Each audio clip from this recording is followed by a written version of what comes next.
کرنے کے لیے سکھائے۔ حضرت ابو ہریرہ نے فرمایا تو یقیناً ابو ہریرہ رضی اللہ عنہ نے یہ کلمات رسول اللہ سے لے کر کے ان پر عمل کیے اور دوسروں کو ان کلمات کو سکھانے کے لیے راوی بن گئے۔ تو آج کی اس نشست سے آپ چاہتے ہو کہ اچھے عبادت گزار انسان بننا چاہتے ہو تو اتق المحارم، جھوٹ ہو۔ سب سے بڑھ کر جھوٹ کیا ہے؟ سب سے بڑھ کر جھوٹ یہ ہے کہ انسان اس رب کا شریک بنا لے جس نے اس کو پیدا کر دیا۔ سب سے بڑھ کر جھوٹ یہ، اور اس کے بعد باقی جھوٹ ہے۔ تو آج کے مسلمان کیا کرتا ہے؟ ہر بات میں مسجد سے نکل کر بھی جھوٹ بولتا ہے، مذاق سے جھوٹ بولتا ہے، حالانکہ اتق المحارم، حرام کردہ چیزوں سے بچ کے رہو، آپ اچھے عبادت گزار بن سکتے ہو۔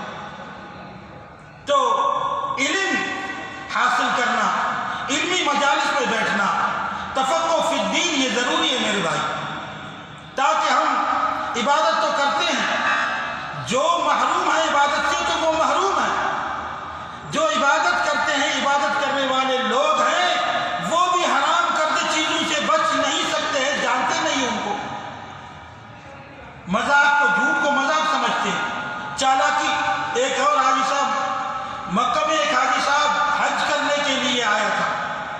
ضروری ہے کہ انسان حج کرتا ہے تو حج سے باخبر ہو، اسلام پہ چلتا ہے اسلام سے باخبر ہو، قرآن کا نام لینے والا ہے قرآن سے باخبر ہو۔ تو کیا کہہ رہا تھا؟ کہا کہ ہم تو ادھر دکانداری کرتے ہیں تو لوگوں کو ایسے ہی دھوکہ دیتے ہیں۔ بتا رہا تھا یہ حج کا کیا فائدہ؟ اتق المحارم، اللہ کے رسول نے فرمایا اچھے عبادت گزار بننے کے لیے حرام کردہ چیزوں سے، اس کو معلوم ہی نہیں تھا کہ حرام کردہ چیز کیا ہے، یہ بات مجھے کہنی ہے کہ نہیں کہنی، اور یہ مکہ میں یہ بات کہوں یا نہ کہوں، اور حج کے بعد کیونکہ اس کو یہ حرام کردہ چیزوں کے بارے میں علم ہی نہیں تھا۔ کہا کہ ہم ایسے لوگوں کو شاٹ مارتے ہیں، ایسے لوگوں کو ہم دھوکہ دیتے پیسہ کماتے۔ تو لوگ چالاکی سمجھ چکے ہیں، حرام چیزوں میں مبتلا ہونے کو چالاکی سمجھ چکے ہیں، جہالت کو چالاکی سمجھ چکے ہیں، اور لوگوں کو فراڈ سے دھوکہ دینا اس کو چالاکی سمجھ چکے ہیں۔ حالانکہ رسول اللہ صلی اللہ علیہ وسلم نے فرمایا من غشنا فلیس منا، جس نے ہمیں دھوکہ دیا وہ ہم میں سے نہیں ہے، مسلمان ہی نہیں ہے وہ۔ لیکن لوگ کیا کرتے ہیں؟ ناخدائی کو، دھوکہ دینے کو چالاکی سمجھتے ہیں کہ بہت منٹوں میں پیسہ کما سکتا ہوں، منٹوں میں کسی کو کور کر سکتا ہوں، منٹوں میں چیز کو بیچ سکتا ہوں۔ ان کو معلوم ہی نہیں، حالانکہ جو نماز پڑھتا ہے تو نماز کے بارے میں اس کو علم حاصل کرنا ضروری ہے۔ بزنس میں قدم رکھا ہے تو اس کو نگوان بزنس کے معاملے میں علم حاصل کرنا چاہیے، ایسا نہ ادھر سے اپنے لیے آگ بنا رہے اور سمجھتا ہے کہ میں منٹوں میں لوگوں کو پاگل بنا سکتا ہوں، پیسہ کماتا ہوں، پھر یہی پیسوں کو آپ لے جا کے اپنی ماں پر خرچ کریں گے، فیملی پر خرچ کریں گے، باپ پر خرچ کریں گے، اور اسی مال سے آپ کیا کریں گے؟ لوگوں کو دیتے رہیں گے۔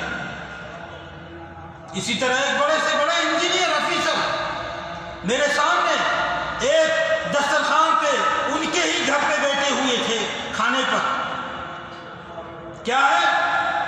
تفقہ فی الدین سے، دین میں تفقہ سے وہ فارغ تھا، اور دنیاوی اعتبار سے ایک منصب کا مالک، لاکھوں کمانے والا اور لاکھوں دینے والا۔ تو کہا کہ میں دینی کاموں میں بڑھ چڑھ کے حصہ لیتا ہوں۔ ایک اور ان کے دوست آفیسر ساتھ بیٹھے ہوئے تھے، کہا کہ سیلری کو میں کیا کرتا ہوں؟ انجینئر ہوں، سیلری کو میں دینی کاموں میں، قرآنی تعلیمات میں، طلباء پر میں خرچ کر دیتا ہوں۔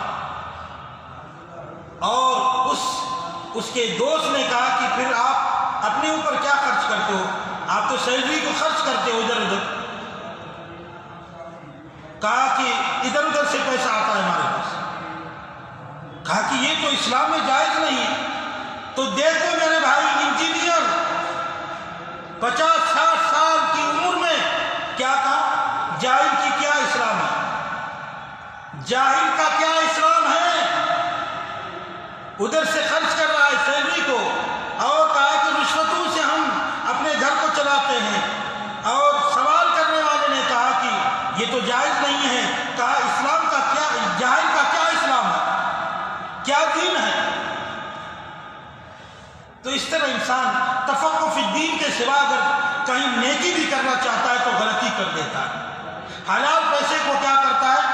پسینے سے پیسہ کمانے کو وہ طلباء پر خرچ کر دیتا ہے اور اپنے گھر کو رشوت سے چلاتا ہے۔ تو اس لیے میں عرض کر رہا تھا کہ اتق المحارم، رسول اللہ نے فرمایا حرام کردہ چیزوں سے بچ کے رہو، آپ اچھے عبادت گزار بن سکتے ہو۔ اس طرح دوسری بات رسول اللہ صلی اللہ علیہ وسلم نے فرمایا اللہ نے جو کچھ آپ کے مقدر میں لکھ دیا ہے، آپ کو جو کچھ عطا کیا اس پہ راضی رہا اور آپ بڑے سے بڑے غنی بنیں گے۔ دوسروں کے مال میں نہیں دیکھو، حدیث میں آتا ہے دینی اعتبار سے اپنے سے اوپر دیکھو، جو آپ سے دین میں زیادہ عمل کرنے والے ہیں اوپر ہے، دینی اعتبار سے آپ ان میں دیکھو، اور دنیاوی اعتبار سے جو آپ سے کم تر ہے ان میں دیکھو۔ آج کیا کرتے ہیں؟ اللہ کے رسول نے فرمایا اللہ نے جو کچھ آپ کو عطا کیا اس پہ راضی رہو، آپ غنی بن جائیں گے۔ آج ہم کیا کرتے ہیں؟ فلان کی 2 دکانیں ہیں، فلان کا گھر ایسا ہے، فلان کی گاڑی ایسی ہے، فلان یہ ہے، فلان وہ ہے، اور غریب میں تو دیکھتے بھی نہیں ہیں تاکہ ہم اللہ کے شکر گزار انسان بنے۔ اگر کوئی 3000 کمانے والا ہے اس پر راضی رہے کہ اللہ تعالیٰ کے میں سامنے ہوں، اللہ نے میرے لیے یہ رزق، اللہ نے اس رزق کو میرے لیے اتنا ہی رکھا ہے، تو انسان اس پر راضی رہا۔ آج کیا کرتے؟ یہی نمازی لوگ، یہی حج کرنے والے لوگ اور عمرہ کرنے والے لوگ، اور یہی اللہ کے نام لینے والے مسلمان، اللہ نے جو کچھ ان کے لیے رزق مقرر کیا ہے اس پر رضامند نہیں ہوتے ہیں، اس لیے دھوکہ بازی کرتے ہیں، فراڈ کرتے ہیں، اس لیے لالچ کرتے ہیں، اس لیے دین اسلام سے نکل جاتے ہیں، اور دھوکہ بازی کے ذریعے سے من غشنا فلیس منا، جس نے ہمیں دھوکہ دیا وہ ہم میں سے نہیں۔ ٹیلر اپنے کام میں دھوکہ دیتا ہے، اور سالن بنانے والا، ہوٹل چلانے والا اپنے ہی کام میں دھوکہ دیتا ہے۔ اس لیے ضروری ہے یہ سب کو، کوئی ہوٹل چلاتا ہے مسلمان ہے تو اس بارے میں اس کو علم ہو کہ لوگوں کا حق کیا ہے۔ حدیث میں ہے کہ رسول اللہ صلی اللہ علیہ وسلم نے فرمایا اگر کوئی جہاد میں شہید بھی ہو اس پر دوسروں کا حق ہے تو وہ جنت میں داخل نہیں ہو سکتا۔ حقوق العباد کا مسئلہ ہے۔ آج ہم کیا کرتے ہیں؟ دوڑتے ہیں حقوق العباد میں، باطل طریقے سے لوگوں کے مال کو ہڑپ کرتے ہیں۔ اور تیسری بات رسول اللہ صلی اللہ علیہ وسلم نے فرمایا،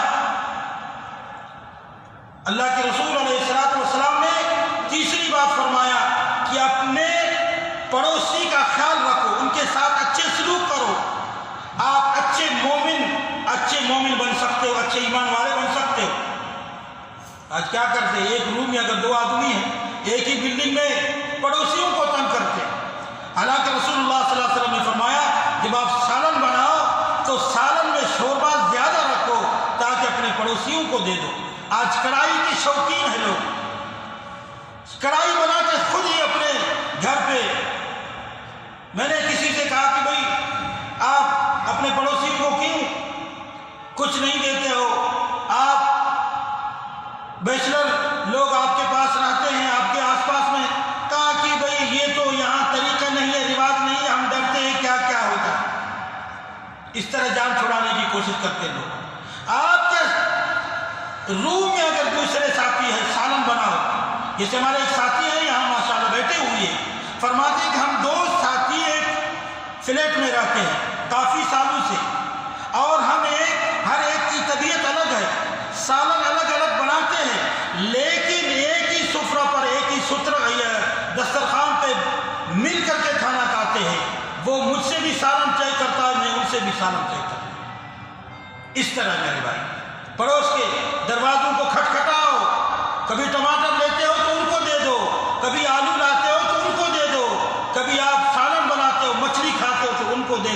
کبھی گوشت کھاتے ہو تو اپنے پڑوسیوں کا خیال رکھو۔ اللہ کے رسول صلی اللہ علیہ وسلم نے فرمایا اپنے پڑوسیوں کا خیال رکھو، آپ اچھے مومن بن سکتے ہو۔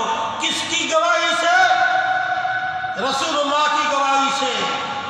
آپ دوسروں سے اپنے مومن بننے کے لیے ثبوت کی تلاش میں نہ رہو کہ میں مومن ہوں کہ نہیں ہوں۔ اللہ کے رسول صلی اللہ علیہ وسلم نے فرمایا ہے آپ اپنے پڑوسیوں کو ایذا نہیں دیتے ہو، ان کے ساتھ اچھے سلوک کرتے ہو، آپ مومن بن سکتے ہو۔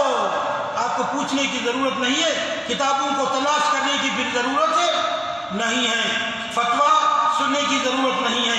رسول اللہ نے آپ کے بارے میں فتویٰ دیا ہے کہ آپ اچھے مومن ہیں۔ اور چوتھی بات، ان کلمات میں سے رسول اللہ صلی اللہ علیہ وسلم نے جن کے بارے میں فرمایا کوئی ہے مجھ سے یہ کلمات لینے والے، ان پر عمل کرنے والے، سیکھ کر دوسروں کو سکھانے والے۔ حضرت ابو ہریرہ نے فرمایا میں ہوں یا رسول اللہ، اس کام کے لیے تیار۔ ان کلمات میں سے چوتھی بات کیا ہے؟ اللہ کے رسول صلی اللہ علیہ وسلم نے فرمایا جو چیز اپنے لیے پسند کرتے ہو اس کو تمام انسانوں کے لیے پسند کرو۔ اب کہاں نکل سکتے ہو؟ مینیجر ہو، تھانے دار ہو اور دوسرے ذمہ دار ہو، آپ جو چیز اپنے لیے پسند کرتے ہو رسول اللہ نے فرمایا دوسرے انسانوں کے لیے وہ پسند کرو، آپ اچھے مسلم بن سکتے ہو۔ اچھے اسلام پر چلنے والا اور مسلم میم سین لام میم، اچھے مسلم بن سکتے ہو۔ جو چیز اپنے لیے پسند کرتے ہو دوسرے انسانوں کے لیے وہ چیز کو پسند کرو۔ سبحان اللہ۔ یہ کلمات اگر آپ سیکھ کر خود عمل کریں گے اور سیکھ کر دوسروں کو سکھائیں گے تو سوسائٹی سے پریشانی ختم، قتل و غارت ختم، حسد ختم، بغض ختم، کینہ ختم۔ کس لیے آج لوگ کس لیے کینہ کرتے ایک دوسرے سے کہ جو چیز اپنے لیے پسند کرتے ہیں سید صاحب کے لیے اس کو پسند نہیں کرتے، سید مقصود الحق کے لیے اس کو پسند نہیں کرتے کہ بس میرا جیب میں بھی بیرس والا بنوں، لوگ چاہے فقر فاقہ میں مبتلا ہو کوئی پرواہ نہیں۔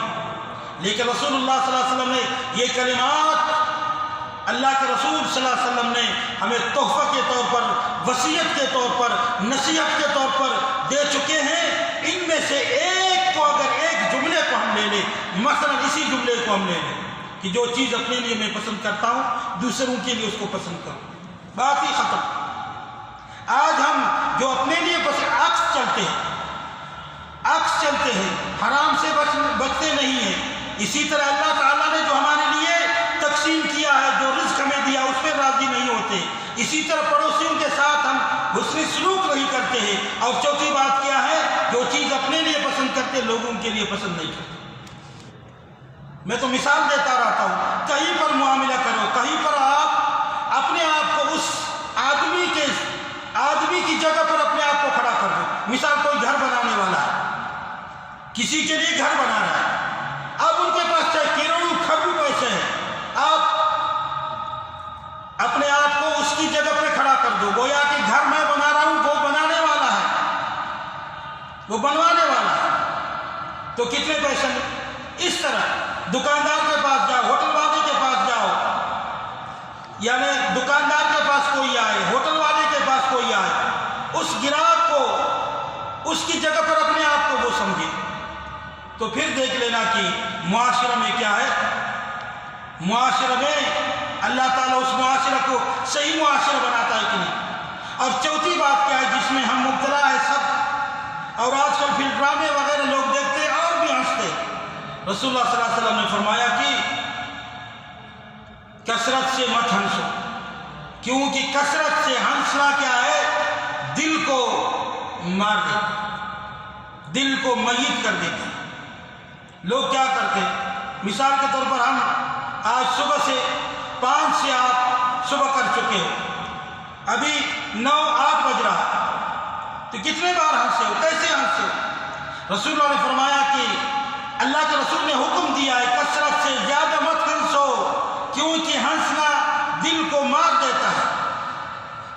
کثرت اللہ کے رسول صلی اللہ علیہ وسلم سب سے زیادہ ہنستے تھے لیکن مسکراتے تھے مسکرانے کے ذریعے سے. اس طرح نہیں جیسے ہم کہکہ لگاتے ہیں اور روڈ سے جا رہے کہکہ لگاتے ہیں, عورتیں بھی کہکہ لگا رہی ہیں, مرد نوجوان اور مارکیٹوں میں کہیں پر کرنیش وغیرہ پر آپ بالکل ہنسو لیکن آپ مسکراؤ, زیادہ کہکہ نہ لگاؤ, زیادہ ہمیشہ ہنسنے کی بات نہ کرو, موت کو یاد کر لیا کرو. تو باتیں سب کو یاد ہو جائیں گی انشاءاللہ. 5 باتوں پر خود عمل کرو اور سیکھ کر کے دوسروں کو عمل کرانے کے لیے ترغیب دو اور ان کو درس دے دو. ہماری زندگی سدھر جائے انشاءاللہ. اللہ تعالیٰ ان باتوں کو سننے کے بعد ان باتوں پر ہمیں عمل کرنے کی توفیق عطا فرمائے. وصلی اللہ وسلم علی رسول محمد وعلی آلہ وصحبہ اجمعین.